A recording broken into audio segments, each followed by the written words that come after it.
Hey again! Jack and Jill went up the hill to fetch the dragon's head. They both ran down, wearing crowns, after the beast was dead. A party of two surely will do, when both fill every role. It's not that hard to go that far with the Renaissance man's soul. So, now that my lame poetry's out of the way, I think you've suffered enough to appreciate a talk on jack-of-all-trades characters. So, let's get into that then, shall we? Now, the thing about jack-of-all-trade, master-of-none characters is that they're moderately good at many different things, but aren't overly powerful in any one role. The issue with this is that many games aren't particularly well balanced to handle such a character. If we look at something like, Anima Beyond Fantasy, the freelancer character archetype in that game is exactly this. Freelancers are good at everything, but have no real specialization. The problem with this in Anima's case is the archetypes are designed around the premise that the player characters will devote 60% of their stats into their primary combat role and spread the rest around on other stuff. The freelancer, however, can only devote 50% into any one thing and winds up at a bit of a disadvantage. In a system which is a straight up rule of attack versus defense like Anima's, what this means is that after a few levels, the freelancer will be literally incapable of doing anything in combat, because literally everyone will be so much stronger in their specialization that it'll be impossible to even land a hit. 100 attack physically cannot hit 200 defense, short of critical hits in that game. And therein we find the problem. The jack-of-all-trades isn't actually good at everything.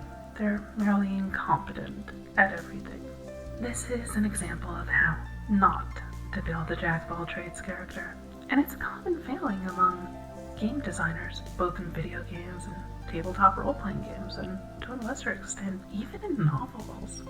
For some odd reason, the general consensus seems to be that given a character a wider range of things they can do, must therefore make them be less effective at all of them. Since this is unbalanceable, as in not physically possible to balance at all, let's cut that idea out right here and toss it away. It's not happening. Stop trying to do it. It's a poor design choice and it can't be fixed later. So don't do that. Instead, the goal here is to give our jack-of-all-trades character roughly equivalent effectiveness, but fewer nuanced options for specific situations. Now, just taking away options from a character is a bad thing. It makes them boring. As such, instead of only taking options away, we'll be giving some options back as well. Ideally, what we're looking for is to have a character who can perform multiple roles at roughly equal level to a specialist, but the specialist will have a much broader range of tools for that specific role, which can accommodate more specific situations. The generalist in this case will have their own personal set of tools that are a bit more generic or useful to all the roles to some degree, or more specific to the concept of the generalist. So, there are a few examples I can make of such, but I'm going to go back to Druids in World of Warcraft, back all the way to the Wrath of the Lich King expansion when they were remarkably well balanced, and they were an excellent showcase of handling a jack-of-all-trades character properly. Now, Blizzard has since kind of screwed that up, but whatever, we'll stick to the good example of the Lich King expansion.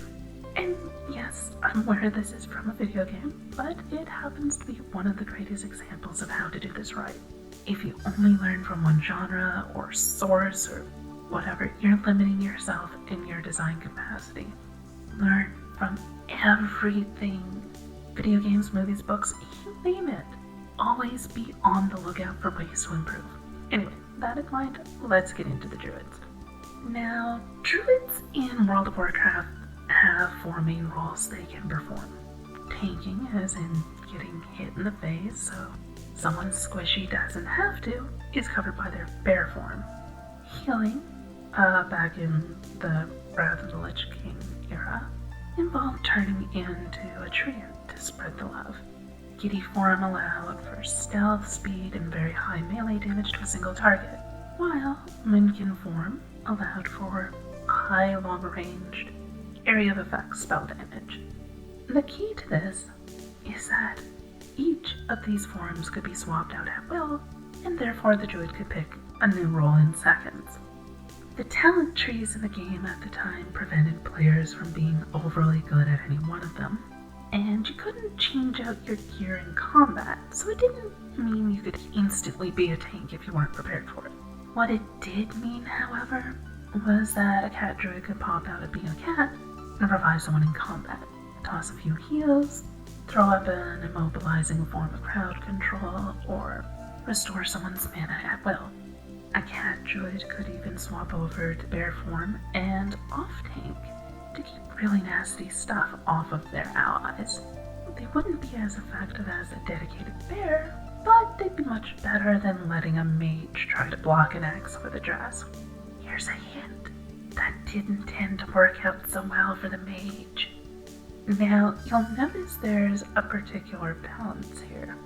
The druid can do anything they want, but they can only specialize in one thing at a time. The others are a bit mediocre.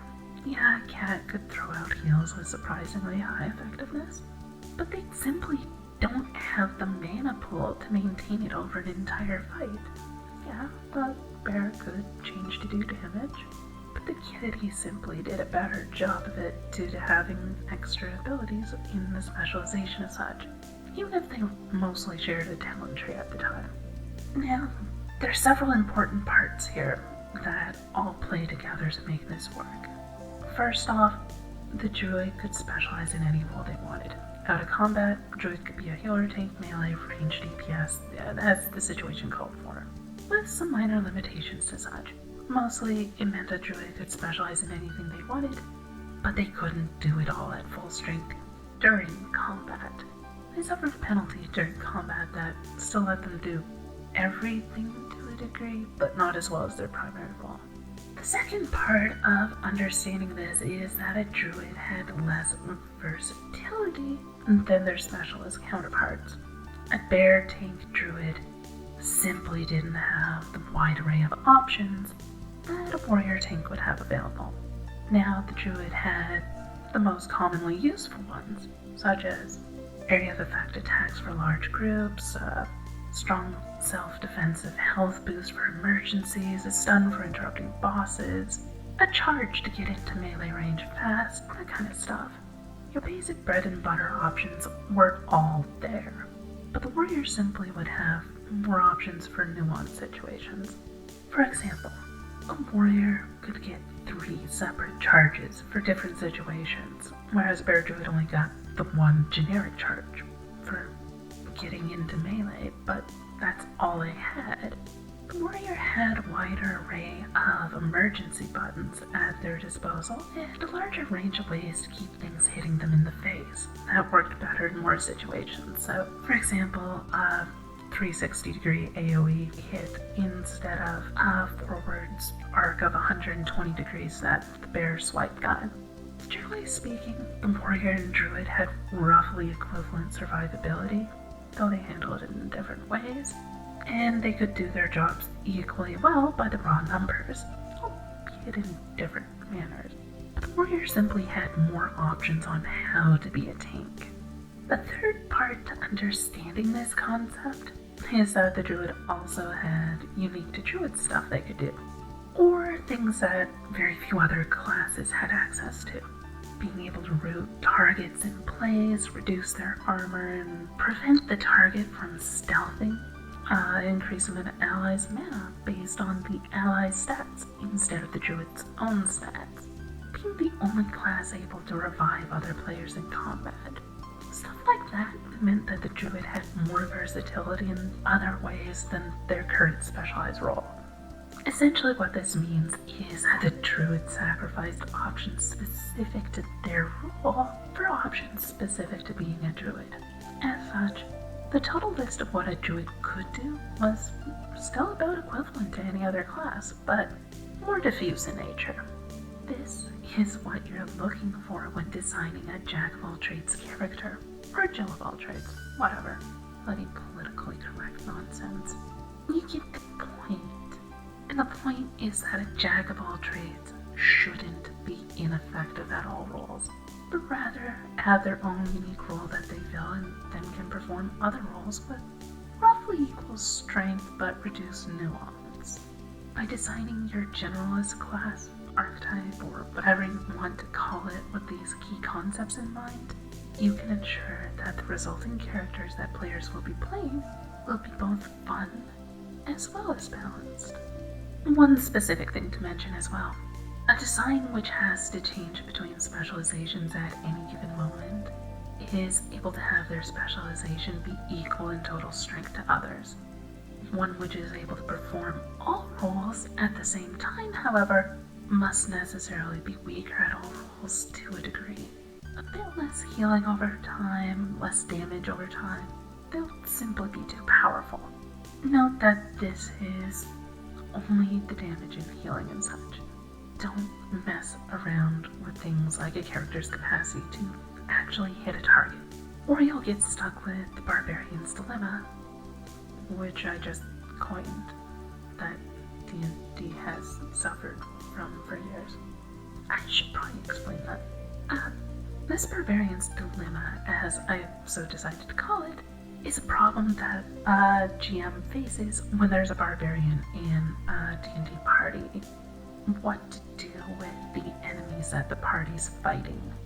See, these barbarian characters very frequently have absurdly high damage and an abnormally high chance to hit at lower levels, to the point that if you make an enemy which is a challenge for the barbarian, then no one else can even hit it, much less damage it significantly. Since the other classes are all significantly more well-rounded, if the enemy is balanced for the rest of the party, then it's a joke to the barbarian who can demolish it before anyone else can even touch it. There's never really any ideal middle ground that makes everyone happy.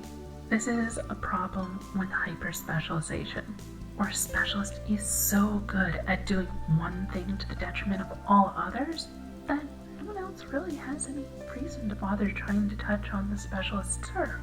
Now, this isn't normally a problem in and of itself, but it becomes a major problem when the specialist has specialized in something very general in nature, such as damage, which makes all other damaging characters kinda lackluster.